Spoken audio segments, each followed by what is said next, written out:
심판하실 주님 되고 우리 영광 되시네.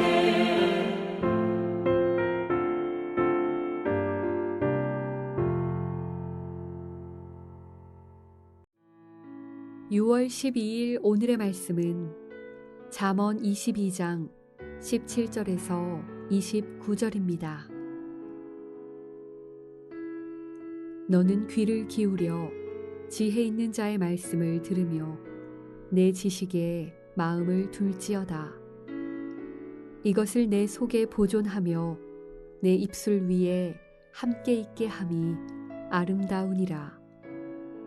내가 네게 여호와를 의뢰하게 하려 하여 이것을 오늘 특별히 네게 알게 하였노니 내가 모략과 지식의 아름다운 것을 너를 위해 기록하여 내가 진리의 확실한 말씀을 깨닫게 하며 또 너를 보내는 자에게 진리의 말씀으로 화답하게 하려 함이 아니냐.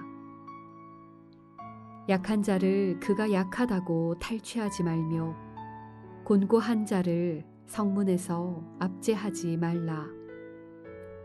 대저 여호와께서 신원하여 주시고 또 그를 노략하는 자의 생명을 빼앗으시리라.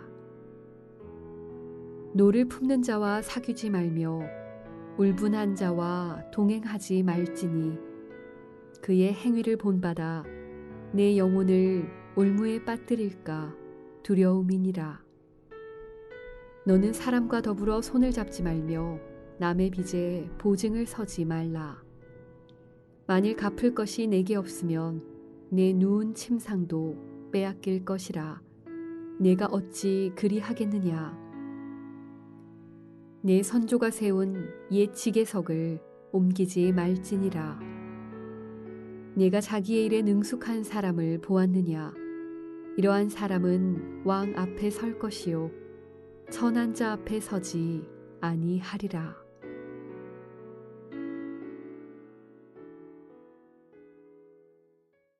오늘도 지혜의 말씀을 듣기 위해 말씀 앞으로 나아오신 여러분을 환영하며 지혜의 말씀을 통해 더욱 하나님을 의뢰하며 하나님과 같은 편에 서서 살아가기를 축복합니다. 오늘 본문부터 24장 22절까지는 지혜자들의 첫 번째 잠언집에 해당하는 내용입니다.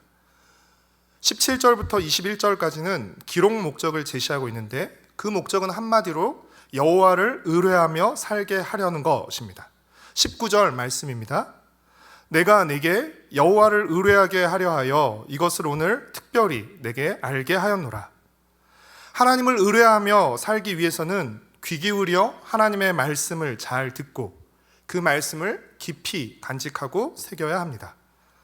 22절부터 29절까지 여러 가지 구체적인 명령들이 나오는데 오늘은 그 중에서도 약한 자들을 대하는 태도에 대해서 생각해 보고자 합니다.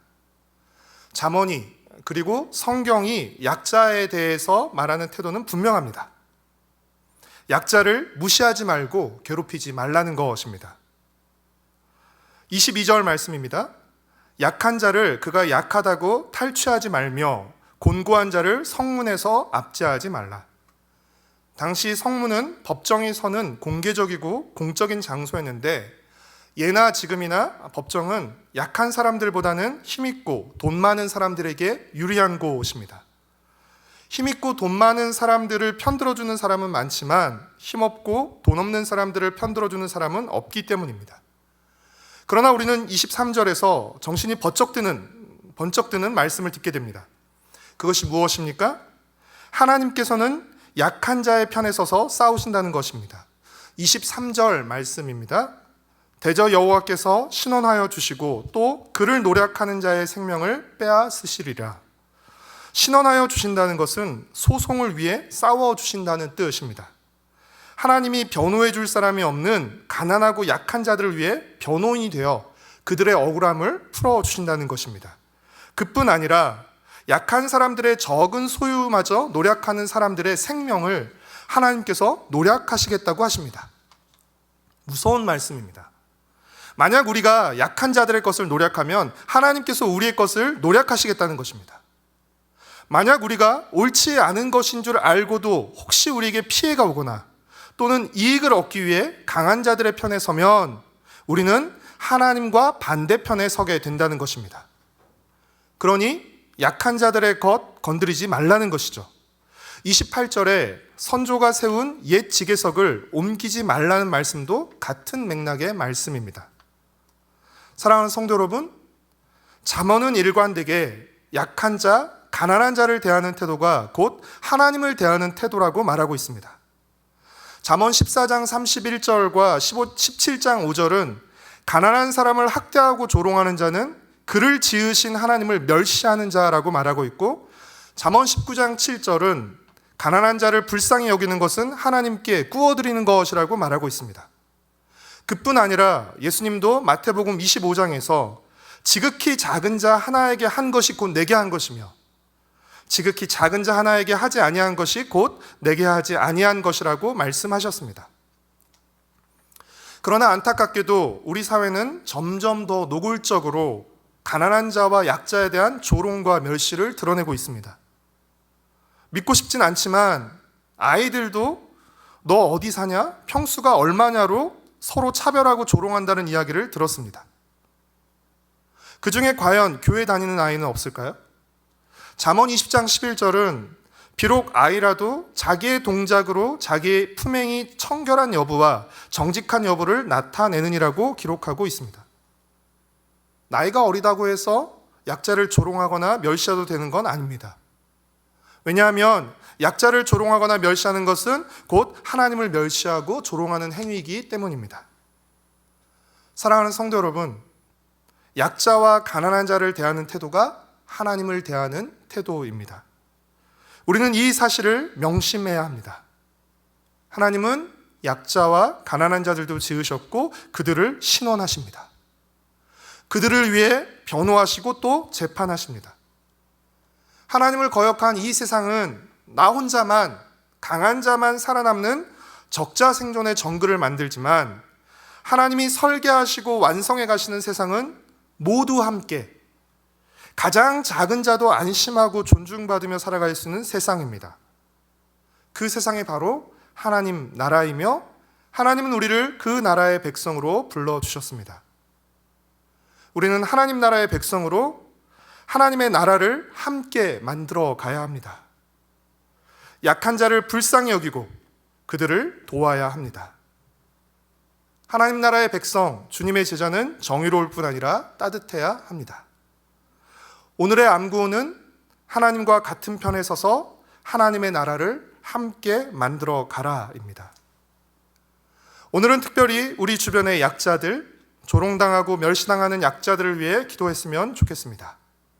우리 자신과 자녀들이 우리 주변의 약자들을 함부로 대하지 않고 그들을 불쌍히 여기며 그들의 부르짖음에 귀 기울여주며 함께 하나님께 그들을 신원해 줄 수 있기를 기도해 주었으면 좋겠습니다. 우리가 가난한 자의 부르짖음을 무시하면 우리의 부르짖음도 무시당하기 때문입니다. 기도하겠습니다. 사랑하는 주님, 가장 작고 약한 우리를 사랑하셔서 주께서 우리를 살리셨고 구원하셨고 또 우리를 입히시고 먹이시며 하나님 나라의 백성으로 불러주셨습니다. 그 사랑을 입은 우리가 하나님 우리 주위의 약자들과 가난한 자들을 불쌍히 여길 수 있게 허락하여 주시고 하나님께서 우리를 대해 주셨던 것처럼 우리가 대할 수 있도록, 그래서 우리가 속한 작은 세상을 하나님의 나라로 만들어갈 수 있도록 주님 우리를 사용하여 주시옵소서. 우리 자신과 자녀, 우리 가정과 교회를 사용하여 주시옵소서. 감사드리오며 예수님의 이름으로 기도드렸습니다. 아멘. 하늘에 계신 우리 아버지여, 이름이 거룩히 여김을 받으시오며 나라에 임하시오며 뜻이 하늘에서 이루어진 것 같이 땅에서도 이루어지이다. 오늘날 우리에게 일용할 양식을 주시옵고 우리가 우리에게 죄 지은 자를 사하여 준 것 같이 우리의 죄를 사하여 주시옵고 우리를 시험에 들게 하지 마시옵고 다만 악에서 구하시옵소서. 나라와 권세와 영광이 아버지께 영원히 있사옵나이다. 아멘.